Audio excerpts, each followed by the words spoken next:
Hi everyone, welcome to another EdTechTeam online sneak preview. We're so excited to be here today with a couple friends who helped us write this course here on the 4 C's. We're going to wait a few more minutes just as people jump on the call.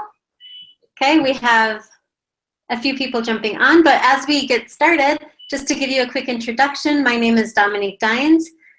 I work with EdTechTeam online, developing courses and then also facilitating the courses that we have going on. We also have Tracy Purdy on the call. She is running the back channel today. She'll be checking Twitter. If you have anything that you would like to share or ask, please use that hashtag you can see in the bottom right corner, EdTechTeamOnline. And also feel free to introduce yourself in the live Q&A if you're watching with us today. And then we're going to go ahead and get started. Thank you.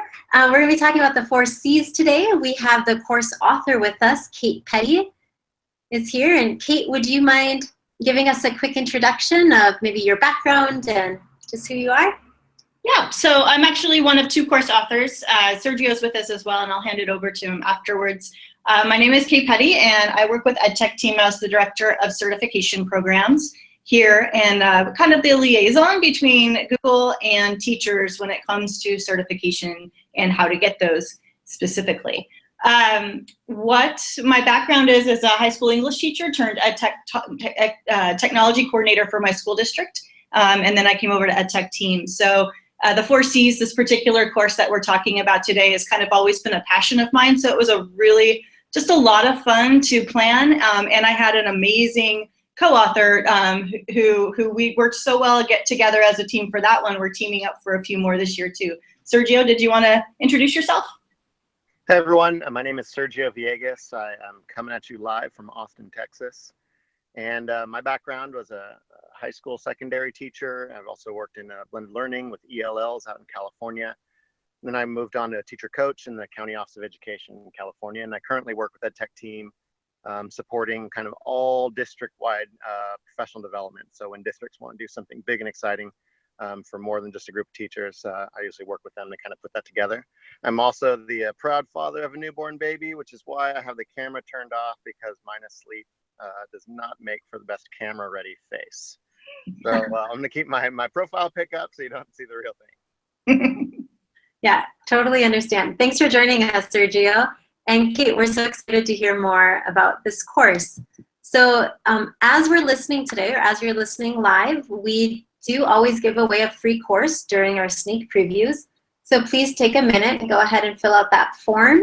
It's edtech.team/course for free. We will share that link again at the end of the call in case you don't have time to enter now. But this is a just-in-time course. We have several different courses available with EdTechTeam Online. And just to give you an idea of the format, an just-in-time course is a course you can take at any time, from anywhere, and at your own pace. It's 15 hours worth of work. There's an optional 1 graduate credit if you're interested in that as well. And you'll have 6 months from when you sign up to take the course to finish it. So there's a lot of different opportunities for you. If you're looking to maybe get some credits or just some online learning, this is a great chance for you to do so. So we're going to go ahead and get started talking about this course, the 4 C's. And Kate, you already mentioned that this is something you've been passionate about for a long time. And so as educators are thinking about taking this course, what's the main focus of this course? Sure. So let me give you a little bit of a background first. So when I used to teach all of our teachers, we always tried to kind of integrate them into with SAMR, S-A-M-R, the acronym for substitution, augmentation, modification, and redefinition. And they're those levels that you kind of automatically end up going through as you're integrating technology into the content areas in your classroom. And I realized I had this epiphany one day, and I think that I must have been the last one to figure it out. But if you're in M and R of the SAMR, which are the 2 higher levels of integration, it is because you're integrating all 4 C's into your lesson. So if you want to know that you're above and beyond those S and A, lower rungs of that model, by putting the 4 C's, which are communication, collaboration, creativity, and critical thinking, into your lesson, you're automatically, almost completely automatically, in the M and the R of the SAMR model. And so what we're going to do with this course, and what this course will help, is to identify what each of those 4 things are, and then give small mini lessons to be able to scaffold each of those up for your students throughout the school year, so that by the end, you can very effectively put all 4 C's, and your students will know what's expected of them. They'll know the behaviors for all 4 of them, and hopefully be able to have a successful lesson. Yeah, I love that. So as you're integrating the 4 C's into your lessons, why do you think this course is important for all educators? Well, because I think that all 4 of those C's is what students need to be successful in life. I mean, if you have those 4 C's and the students have those 4 C's and they can do them effectively, then I see them as not having many struggles in life in general. And so if all educators can really try to help these students be able to do all of those 4 C's in each of the content areas or each of the learning areas that they're learning in, they'll be really well-rounded and able to do that. Sergio, did you have any ideas? Yeah, I actually totally do. Kate and I both were pretty aggressive, classroom teachers when it came to kind of being on the leading edge and trying to be kind of different than what we might have experienced when we were students. And part of that, is recognizing that we weren't born that way, and it was a lot of legwork for us to kind of get to where we were. And so one of the things that we paid close attention to when we were building this class was like, how can we make this super resource heavy so that people who are kind of learning about the different ideas and how to use them also have just ready to use takeaways. And that's a big part of our course design, was like giving you just sample lessons, lesson ideas, tasks to go do and try right away that are kind of a low lift compared to some of the kind of big things that sometimes get dropped on teachers during PD. Yeah, I love that. Thank you guys so much for sharing your expertise. We have a few people making comments in the Q&A, just how much they love the connection between the SAMR model and the 4 C's, and making that bridge, or bridging that gap, I guess, between technology and maybe other areas of the curriculum. Mm-hmm. That's great. Is there one lesson or maybe one way to start incorporating the 4 C's into what people are teaching right now? I think that we broke it up really well. So when you take this particular course, you're going to, we really have separated the 4 C's into 4 categories. And what we've been able to do is kind of talk about what that looks like in a classroom, and we tried to go very K-12 in that classroom. And then that the artifact that is you're going to be creating with each of those 4 C's, we tried to make a template. So it's not something for one lesson, it's something that you can create, maybe a rubric for class discussions or something that you can use over and over and over. And by you're using it over and over and over, your students will also know exactly what's on that rubric and be able to kind of bring themselves up. For instance, there's a communications one where there's a rubric where there are 6 things on this rubric that if you want to create it, and your students will know that when they're discussing throughout the school year, and they'll be practicing these things throughout the school year, that they're always trying to target just those 6 things, and they know exactly what you expect, and that they know what to expect as well. Sergio, do you have something? Sure. As a science teacher, one of the ways that we really kind of hurt students a lot is really giving students exactly what to do, and really tightly defined recipes, and think of like any lab procedure that you've ever been through as a student. And one of the easiest ways I feel to incorporate creativity into the classroom isn't really to come up with like some like big creative thing you need to make them do, but it can be as simple as like giving an air of openness to whatever assignment that you're doing. So like it's not just like, hey, make something. Oh, sorry. It sometimes it's just like, you're going to show us this idea, but I'm going to leave it up to students on maybe 3 or 4 different ways they can do that, whether it's making a presentation or a quick little wiki or writing a short story with characters that represent the ideas, comic strips, and so forth. So like an easy way to drop that any teacher can drop in creativity into their classroom right now is to just give students different options, so they actually have to think a little bit critically about what they're going to make to show what they know. Yeah, and Sergio, when we were planning this all out, I remember what was really important to you too, especially with the creativity portion, was that it doesn't have to be something new. Creativity can be you iterating on something that already exists, right? Yeah, absolutely. I mean, creativity is actually really, really hard. You know, in the Napa Valley, the New Tech Network, some of you might be familiar with that, was kind of born in the Napa County. It's now kind of a nationwide program, and they actually grade the 4 Cs as a 40% of students' overall yearly marks in secondary. And so we had to really be careful about how we did that, because when it came to creativity, we don't know if a kid's being creative, right? Maybe they just had a teacher that showed them something cool the year before, and to us that kid looks creative, but they just might be actually copying something that was showed to them.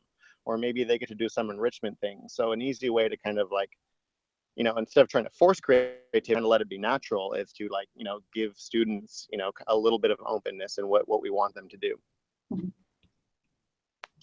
Yeah, I think that's great advice. And sometimes you're right, as teachers, it's hard to kind of let go of that control and let our students run the show for a little bit.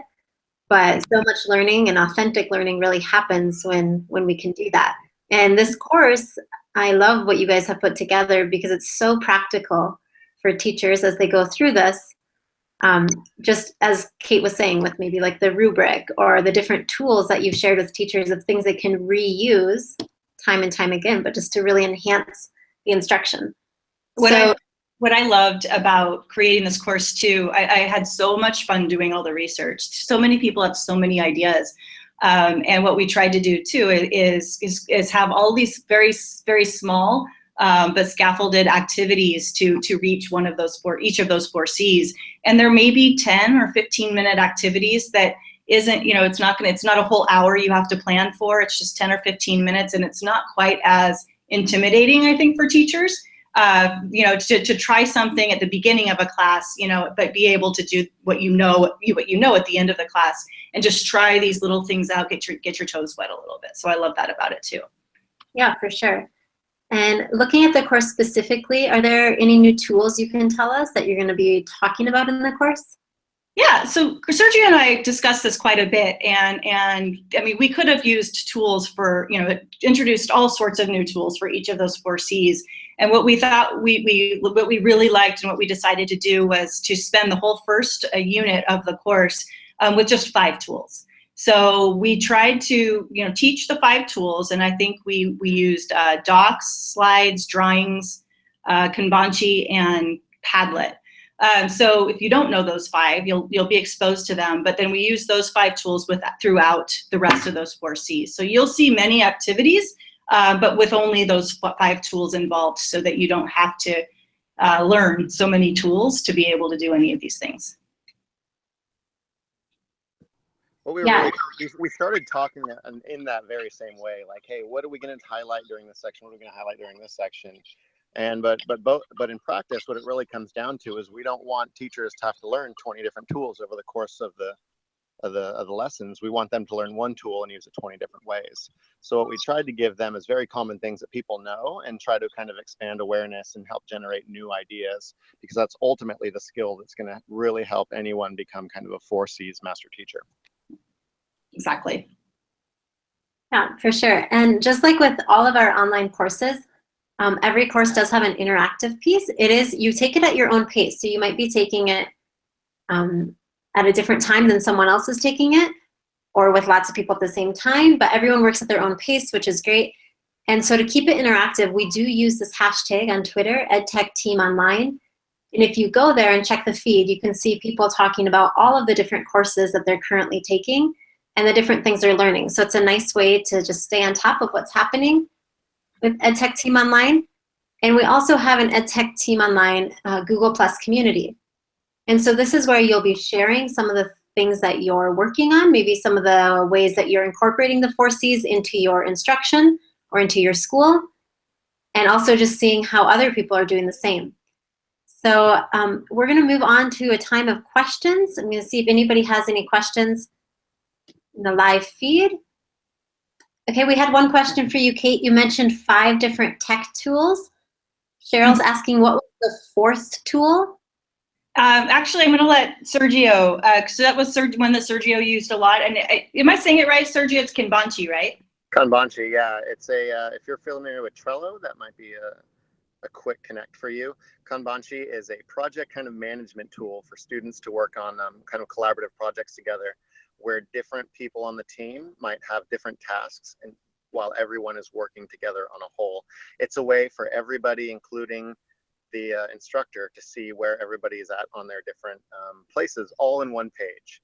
It's it lives inside your Google Drive, but it is a third-party app. So sorry, it's a little bit technical, but if you just search Kanbanchi in Google Drive, like that exact search in Google, you'll kind of get an idea. It's kind of like a Post-it board with progress, where you can see like in the rough draft, or completed this, ready for review, all these different kind of like ways for everybody in the group. This is really students letting the other students know what they're doing more than it is students letting the teacher know. So again, it's a project management tool for students. Very good for communication and collaboration.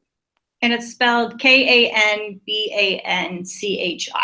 just to get thank you for remembering to share that. Yeah, okay, you can see we had a few struggles with that. Yeah, and that's such a great tool, because I know that once you kind of let go of the reins a little bit and give your students more choice, I think that's a big fear that teachers have, is how to, manage what's happening, right? Mm-hmm. When everyone's working at a different pace, perhaps, or in a different part of the project. It looks like, from what I can see, I don't see any other questions on our live feed or on Twitter right now. So please, if you have more questions as we're finishing up, please just feel free to ask them. We do have a few more sneak previews coming up.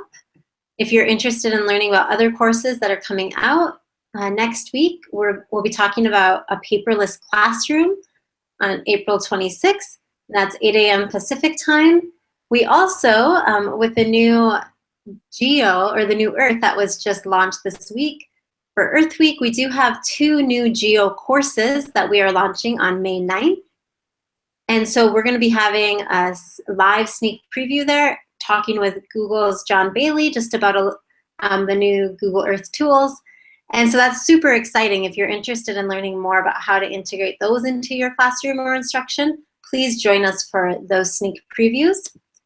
And before we finish up here, I do want to give people a chance. We had a few people jump on after we already shared the free course links. So if you're interested in winning a free course and you're with us live right now, please fill out this form, edtech.team/course for free.